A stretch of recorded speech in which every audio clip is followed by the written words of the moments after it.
सी बात है, कल से इन सब बातों की शुरुआत। अमित जी हमारे साथ जुड़े हुए हैं। अमित जी, प्रधानमंत्री मोदी का करीब 19 से 20 मिनट का संबोधन और मंत्र एक ही है, स्वदेशी, आत्मनिर्भरता और जीएसटी में बदलाव के जरिए एक नए भारत की नई अर्थशक्ति के तौर पर कैसे विकसित किया जाए, कैसे स्थापित किया जाए, इस पर केंद्रित रहा।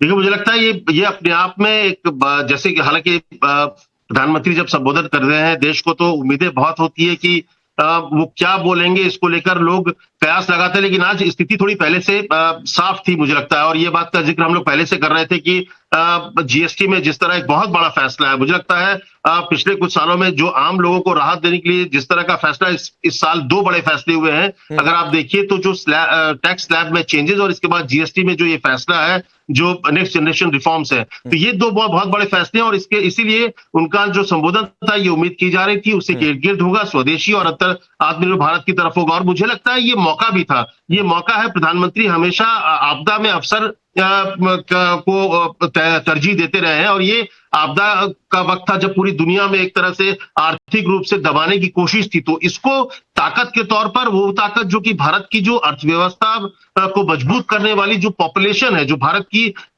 का जो बाजार है, उसको मजबूत करने के लिए एक बड़ा स्टेप जीएसटी जो रिफॉर्म से किया गया है। और मुझे लगता है इसका फायदा ये है, जैसा प्रधानमंत्री ने कहा कि करीब 2.5 लाख करोड़ जनता की जेब में आएंगे। और अगर वो जेब में आता है तो सरकार भी चाहती है कि वो बाजार में जाए, डिमांड आए, और डिमांड जब आता है तो फिर वो आपकी एक लाइन को अमित जी मैं लेकर जिबियार जी के पास जाता हूं। जिबियार जी, आप तो पूरी दुनिया घूम रहे थे, जबकि अवनिजेश जी ने और सुशांत सरी ने कहा कि वो सारी बातें राष्ट्र के नाम संबोधन में चर्चा में नहीं होती हैं। खैर, मैं भी उनसे आगे बढ़ता हूं। लेकिन एक बात जो प्रधानमंत्री ने कही, जिसका जिक्र अमित जी ने भी किया, कि 2.5 लाख करोड़ लोगों के बचेंगे। और वो 2.5 लाख करोड़ अगर मार्केट में आते हैं, वो 2.5 लाख करोड़ से लोग अगर खरीदारी करते हैं, डिमांड बढ़ता है, तो ये एक बहुत बड़ा कितना पुश होगा। और आपको लगता है कि जो वैश्विक परिस्थितियां बनी है या फिर जो टैरिफ को लेकर इस समय चल रहा है, उन सबसे आगे निकालने में मदद उससे मिलेगी? नहीं, देश की अर्थव्यवस्था का अंदर जो रूपरेखा है, उस हिसाब से उन्होंने ये देखा है एसेंशियल कमोडिटीज की और कॉमन मैन का जो परचेजिंग पावर का जो इश्यू था, वो इश्यू सरकार बिल्कुल गंभीर से लिया है। इसीलिए टैक्स रिफॉर्म से ये streamlining the GST, it is one of the very crucial stage. ये streamlining the GST is very important. ये जरूरी था क्योंकि उसमें प्रधानमंत्री ने ये कहा था 2.5 लाख करोड़ तक बचत होगी। इसका मतलब ये था, क्योंकि आकलन बिल्कुल इनका होमवर्क बहुत बढ़िया था, इन्होंने होमवर्क किया गया है, इनको पता था ये किस तरीके से, इसीलिए इन्होंने ये दिन चुना। इन्होंने अपनी भाषण में ये भी कहा था ये त्योहार है, तो उसका, क्योंकि लोगों तक ये बात पहुंचाना चाह रहे थे, तो उनका जो नियत है वो तो साफ दिख रहे थे, क्योंकि सबको समझाने की कोशिश कर रहे थे। देखिए, ये बात ये है, ये स्ट्रीमलाइन इस तरीके से हो रहा है। तो वो बात क्योंकि जरूरी है, ये आवश्यकता है, क्योंकि टैक्स रिफॉर्म्स के अंदर ये रेवेन्यू रिफॉर्म होता है बहुत बड़ा, क्योंकि 3 ही रिफॉर्म होता है, एक्सपेंडिचर रिफॉर्म होता है, इनकम रिफॉर्म होता है, ये रेवेन्यू रिफॉर्म होता है। सो ये सरकार की कक्षा है, सरकार की जो आगे वाला। ठीक है अवनीश जी, आपकी भी एक टिप्पणी। पूरी तरीके से जीएसटी, स्वदेशी, आत्मनिर्भरता, इस पर केंद्रित रहा प्रधानमंत्री मोदी का ये देश के नाम संबोधन। 2.5 लाख करोड़ एक बड़ा फिगर, और ये 2.5 लाख करोड़ जिसकी चर्चा बार बार अब हो रही है, और हो सकता है शायद आने वाले समय में भी हो, ये वो आंकड़ा है जिसके जरिए सरकार को उम्मीद है कि एक अर्थव्यवस्था को पुश कैसे मिलेगा।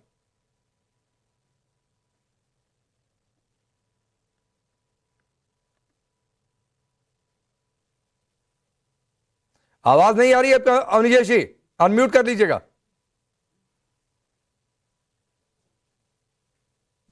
अब आ रही है आवाज जी।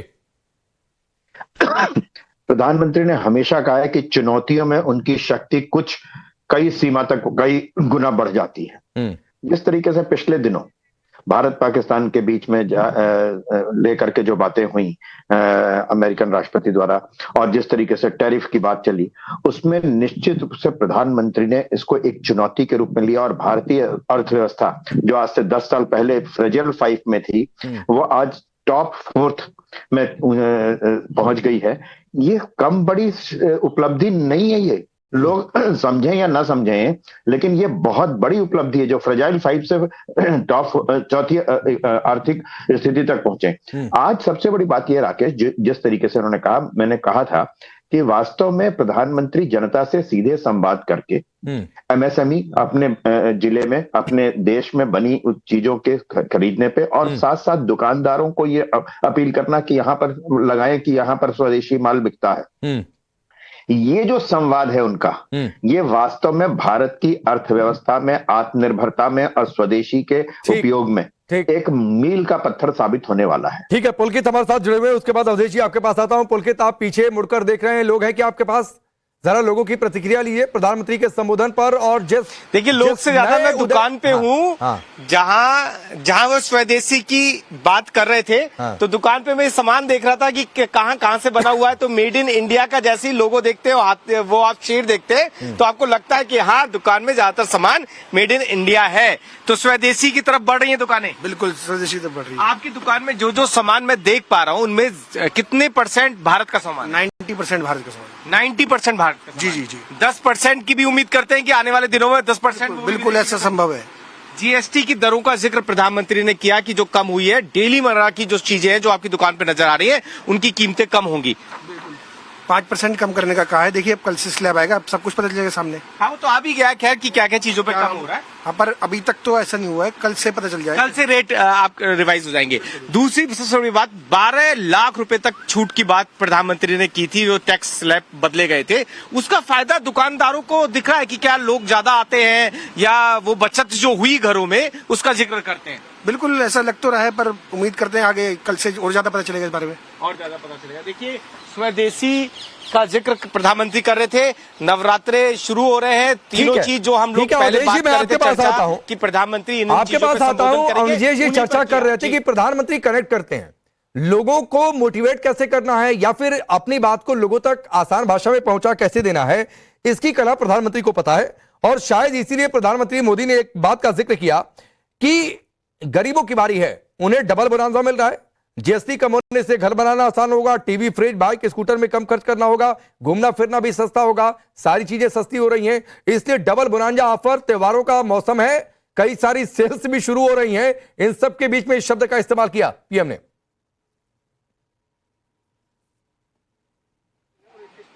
राकेश पांडे जी, प्रधानमंत्री नरेंद्र मोदी जी का आज का एक छोटा सा भाषण भारत और विश्व की दृष्टि से देखें तो भारत के आत्मनिर्भरता और स्वदेशी की क्रांति की शुरुआत है।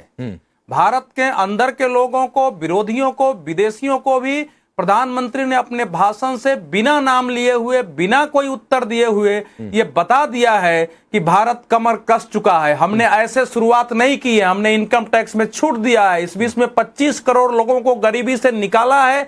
जो न्यू एस्पिरेशंस, नई अभिप्साओं वाले लोग हैं, उनके अपने सपने हैं, वो खरीदारी कर सकते हैं। अगर आप टैक्स लगाओगे तो इतने बड़े मार्केट से आप जाओगे, और हमारे पास क्षमता है, क्योंकि हमारा एमएसएमई जो है 45% निर्यात में योगदान है, 29% उसका जीडीपी में योगदान है। तो प्रधानमंत्री ने जब ये कहा है कि स्वदेशी अपनाओ, स्वदेशी पर गर्व करो, और ये भारत फर्स्ट जो बात होती थी, जिस ढंग से 15 अगस्त 1947 के साथ एक आजादी की शुरुआत हुई थी, जीएसटी को एक दूसरी आजादी कहा गया था, लेकिन वास्तविक रूप से देखें तो जो चुनौतियां इस समय भारत के सामने खड़ी हो रही हैं चारों तरफ, और विश्व में जो अनिश्चितताएं हैं, उसमें भारत को एक स्वावलंबी, सक्षम और दुनिया के लिए एक शक्तिशाली आदर्श देश के रूप में खड़ा करना है। तो आपको एक आत्मनिर्भर और स्वदेशी अपनाना होगा। कर रहा हूं क्योंकि बात इससे जुड़ी हुई है। प्रधानमंत्री मोदी ने 2 और बातें कही, और उन 2 बातों में इसका जिक्र किया कि गरीबों के लिए डबल बोनांजा ऑफर की बातचीत करते हुए उन्होंने एक आंकड़ा और रखा कि 11 साल में 25 करोड़ लोग गरीबी रेखा से बाहर निकले। तो एक तो उस तबके को भी उन्होंने संदेश दिया कि देश की अर्थव्यवस्था किस तरीके से आगे बढ़ रही है और टारगेट क्या है। दूसरी बात, उन्होंने कंपनियों को भी मैसेज दिया, और बहुत शुरुआत में ही अपने भाषण के उन्होंने कहा कि 2014 से पहले लाखों कंपनियां अलग अलग तरह के टैक्स जाल में फंसी थी, और उन टैक्स जाल से हमने मुक्ति दिलाई। तो क्लियर कट मैसेज कंपनियों को भी और क्लियर कट मैसेज इस देश की आम जनता को भी, ये दोनों बातें। नहीं, दुनिया के निवेशकों को भी, यस, जिनको इस समय दुनिया के निवेशकों को भी है कि केवल भारत के ही नहीं है, दुनिया भर के निवेशकों को भी और एक आत्मविश्वास पैदा करने की आवश्यकता है। देखिए, युद्ध जो है केवल वो वीर रस के कवि सम्मेलन की तरह घोषणा होती नहीं है कि उठो और लड़ो। इस समय आधुनिक समय में लड़ाई का यही तरीका है कि कोई अगर हम पर टैक्स लाद रहा है, कोई सोचता है कि उसके यहां निर्यात नहीं करेंगे तो हम नष्ट हो जाएंगे, तो उसको उत्तर देने का तरीका है कि देश के लोग खड़े हों, यहां के व्यापारी खड़े हों, राज्य सरकारें खड़े हों और सब मिलजुल के इस क्रांति को सफलता तक ले जाएं और दूसरे मजबूर हो जाए कल की कि भारत का निर्यात हमको चाहिए। तो उस अवस्था में देश को ले जाने का है। वो 25 करोड़ लोग जो बाहर निकले हैं, अगर middle class, neo middle class prime minister ने कहा है कि वो 9 मध्यम वर्ग जो है अब गरीबी से बाहर निकला, तो उनके सपने हैं कि हमको क्या क्या करना है, तो वो सारी चीजें वो चाहते हैं, लेकिन वो चाहत को भी पूरी करनी है। उन्होंने आजकल, हालांकि प्राइम मिनिस्टर कभी निगेटिव बात नहीं करते हैं, उन्होंने कहा हमारे दुकानदार लोग भी इसके लिए बोर्ड लगा लगा कर तैयार हैं। तो ये दुकानदारों को और व्यापारियों को भी है कि जो जीएसटी में छूट दी गई है वो खरीदारों को, उपभोक्ता तक पहुंचाइए, तभी आप इसका लाभ उठाएंगे और तभी लोगों के अंदर भारतीय सामग्रियों की खरीदने की चेतना पैदा होगी और उसी में आपको भविष्य में लाभ होगा। बिल्कुल। इस समय की देखिए परिस्थिति यह है कि अगर अब रूस से तेल खरीदने की बात है, अब इस समय की हालत यह है कि पहले अगर गुपचुप बात होती तो थोड़ा बहुत हम कम कर सकते थे, सऊदी से भी ले सकते थे, लेकिन अब दबाव इतना हो गया है कि भारत अब यह नहीं कर सकता है। ठीक है। और आप चाबाहार को बंद करा, चाबाहार से आपने छूट ले लिया है, चाबाहार बंदरगाह से, तो वो एक नई चुनौती हमारे सामने खड़ी हुई है। और इन सब का रास्ता इसी में निकलता है कि पूरे देश की एक चेतना जागृत हो कि भैया अब हमारे देश में अपने सामग्रियों के उपभोग के लिए और एक एक व्यक्ति कैसे उद्यमी बन सकता है। इसीलिए हमने स्क्रीन पर अगर आप कार खरीदने जाते हैं, अगर आप रोजमर्रा की चीजें खरीदने जाते हैं, तो पैसे में कितना अंतर आएगा, कितने पैसे आपके बचेंगे, इसका ग्राफिक्स हमने क्लियर कट रखा हुआ है कि 5 लाख, 10 लाख, 15 लाख, 20 लाख, इस अमाउंट तक की आप कारें खरीदते हैं तो कितना टैक्स आप पहले देते थे, कितना टैक्स अब देते हैं और आखिर में आपके पास कितना पैसा बचेगा इस स्लैब में कार खरीदते हैं, या फिर रोजमर्रा की चीजें खरीदते हैं तो आपके पास कितना पैसा बचेगा। इसी बात का जिक्र प्रधानमंत्री कर रहे थे। अमित जी, मैं आपसे अगर 3 पॉइंटर पूछूं इस पूरे 20 मिनट, करीब 20 मिनट के भाषण की, देश के नाम संबोधन की, 3 पॉइंटर्स अगर मैं आपसे पूछूं जो आपको सबसे ज्यादा टच किया।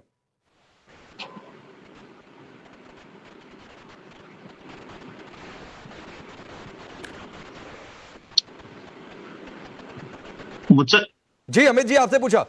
हाँ, देखिए, मुझे लगता है कि एक बहुत बड़ी बात जो मुझे लगता है जो सबसे महत्वपूर्ण एक बात की, जो राज्य सरकारों से उन्होंने कहा कि मैन्युफैक्चरिंग पे जोर दीजिए। मुझे लगता है कि ये बहुत महत्वपूर्ण बात है। जो बात हम कह रहे हैं कि हम दुनिया को एक मैसेज देना था, वो मैसेज भी प्रधानमंत्री ने दिया और साथ साथ जो मैन्युफैक्चरिंग ऐसा सेक्टर है, अगर मैन्युफैक्चरिंग स्ट्रांग होता है, आज चीन हम पर या पूरी दुनिया पर एक तरह से दबाव बनाने की कोशिश अगर बाजार के दम पर करता है तो उसकी वजह है कि उसकी मैन्युफैक्चरिंग जो है सबसे मजबूत है वहां पर। तो भारत में जो एक मैन्युफैक्चरिंग सेक्टर को जो उन्होंने बात की, उसको मैं बहुत महत्वपूर्ण मानूंगा। दूसरे उन्होंने कहा कि आजादी के वक्त भी स्वदेशी था, उस समय आजादी के लिए था और अब समृद्धि के लिए है। तो ये स्वदेशी का जो उन्होंने जोड़ा है आजादी से और समृद्धि से, मुझे लगता है ये एक बहुत महत्वपूर्ण है। अगर ये भारत के जो बाजार है और जो यहाँ के लोग हैं, अगर उस स्वदेशी और प्रधानमंत्री के इस मंत्र को समझेंगे तो मुझे लगता है कि जो एक भविष्य में जो विकसित भारत की जो संकल्पना प्रधानमंत्री 2047 की बात कर रहे हैं, वो तब संभव है जब हम अपने पैर पर मैन्युफैक्चरिंग सेक्टर में खड़े हो जाएंगे। मैन्युफैक्चरिंग सेक्टर में तब खड़े होंगे जब हम लोग स्वदेशी पर जाएंगे, क्योंकि अगर हम स्वदेशी सामानों का इस्तेमाल करेंगे तो उसकी डिमांड बढ़ेगी, उसकी डिमांड बढ़ेगी तो मैन्युफैक्चरिंग बढ़ेगा, मैन्युफैक्चरिंग बढ़ेगा तो एम्प्लॉयमेंट बढ़ेगी, तो एक पूरा चेन सिस्टम खड़ा हो जाएगा। तो मुझे लगता है ये बहुत बड़ा बयान प्रधानमंत्री का। आप ये मानते हैं कि 2047 टारगेट है जीएसटी में रिफॉर्म, उससे पहले इनकम टैक्स जिसकी चर्चा प्रधानमंत्री ने की, और ये 20 मिनट का संबोधन। राकेश जी, एक बात मैं और स्पष्ट कर दूं, प्रधानमंत्री का स्वदेशी के प्रति जो आग्रह है वो सिर्फ आर्थिक कारणों से नहीं है। एक जो मानसिक गुलामी है, जो कॉलोनाइजेशन है, जो औपनिवेशीकरण मानसिक रूप से हमारा हो गया कि वेस्ट की हर चीज अच्छी है, अमेरिका और यूरोप की हर चीज बेहतर है, उस मानसिक गुलामी से मुक्त करने के लिए प्रधानमंत्री निरंतर स्वदेशी के प्रति आग्रह करते हैं। तो ये सिर्फ समृद्धि, आर्थिक समृद्धि नहीं है, ये हमारी जो विरासत है, हमारी जो सांस्कृतिक विरासत है और देश अपने प्रति जो आत्म स्वाभिमान की बात है उसको भी पैदा करने की बात है, पहली बात। दूसरी बात, एक बात बड़ी साफ सी है, ये सोचना चाहिए। और सब लोग कहते हैं कि ये तो विपक्ष को सवाल पूछने का हक है। अरे सवाल पूछे, लेकिन सवाल अनर्गल तो ना हो, झूठा तो ना हो। अगर सही सवाल पूछेंगे तो वो हाल होगा कि जिसमें सरकार को जवाब देना जरूरी पड़ जाएगा। लेकिन अब जब सवाल ही आधारहीन पूछते हैं तो उसके लिए सरकार और ज्यादा पावरफुल होकर के निकलती है। आज एक बात बड़ी साफ सी है, पिछले 1 महीने की घटनाओं से, और जो लोग नरेंद्र मोदी को जानते हैं वो जानते हैं कि वो चुनौतियों के सामने, और जब दबाव होता है तो वो तिगुनी चौगनी 10 गुनी मेहनत से काम करते हैं। उनके अंदर जो जोश होता है, उनकी मुट्ठियां तन जाती हैं और कहते हैं कि अब नहीं छोड़ूंगा। ये जितनी भी अंतर्राष्ट्रीय स्थितियां आई हैं, और जो लोग अंतर्राष्ट्रीय स्थितियों से कुछ स्वप्न पाल बैठे हैं, उनको ये समझना चाहिए कि अंतर्राष्ट्रीय स्थितियों में जो भी स्थितियां बनी है उसमें जितना भी होगा, नरेंद्र मोदी की शक्ति, उत्साह और आवाहन देश के प्रति संवाद उनका और ज्यादा बढ़ने वाला है। ठीक, ये बात बड़ी साफ से समझ लेनी चाहिए। पुलकित, जल्दी से 30 सेकंड आपको, मार्केट के बीच में है, लोगों की राय प्रधानमंत्री के संबोधन को लेकर। मैं ये बात इसलिए क्योंकि अब तक जितने संबोधन देश उनकी हर एक बात के साथ खड़ा होता रहा है, लोग कैसे देख रहे हैं? कल को लेकर लोग कितने उत्साहित हैं? देखिए, एक नई चुनौती देश के सामने आई थी जिसका जवाब प्रधानमंत्री ने अपने संबोधन के जरिए दिया है, और फायदा भी लोगों को बताया कि नई जीएसटी की दरों से क्या फायदा होगा, सैलरी का जो स्लैब बढ़ाया उससे लोगों को कितना फायदा होगा, और भारत के अंदर जब आप स्वदेशी अपनाएंगे तो त्योहारों के अंदर क्या फायदा होने वाला है। जिस तरीके से बहुत सारे सामान अभी तक आप दूसरे देशों से खरीदते थे जिनमें चाइना होता था, क्योंकि ये सीजन जो अभी शुरू हो रहा है इसमें सबसे ज्यादा रेवेन्यू चाइना जनरेट करता था भारत में, उसको अगर रोकना है तो किस तरीके से स्वदेशी पे जाना है, इसका संदेश आज उन्होंने त्योहारों से पहले दे दिया, शुभकामनाओं के साथ दे दिया, और लोगों में इसकी खूब चर्चा है कि किस तरीके से जीएसटी का फायदा होने वाला है। जी तो पुलकित, आपकी इस बात से, चूंकि समय इतना ही इजाजत दे रहा, मैं एक बात कहना चाहूंगा कि कल से आप, अवधेश जी, आप या हम में से कोई भी, आप जब सामान खरीदने जाते हैं तो ऐसा नहीं कि बिल आया, कितना पैसा हुआ, पेमेंट किया और चल दिए। नहीं, देखिएगा कि जो जीएसटी आप भर रहे हैं वो जीएसटी बदले हुए स्लैब से है कि कहीं पुराना वाला तो नहीं है। और अगर पुराना वाला है तो बिल ज्यादा संभाल कर रखिएगा और जोड़ घटाना ठीक से करिएगा। और अगर गड़बड़ी होती है तो शिकायत के लिए अलग अलग प्लेटफॉर्म है, चाहे वो नेशनल कंज्यूमर हेल्पलाइन के हो, चाहे सीबीआईसी की जीएसटी हेल्पलाइन हो, या फिर नेशनल एंटी प्रॉफिटेरिंग अथॉरिटी की वेबसाइट हो, तमाम अलग अलग प्लेटफॉर्म है, तो शिकायत करिएगा। क्योंकि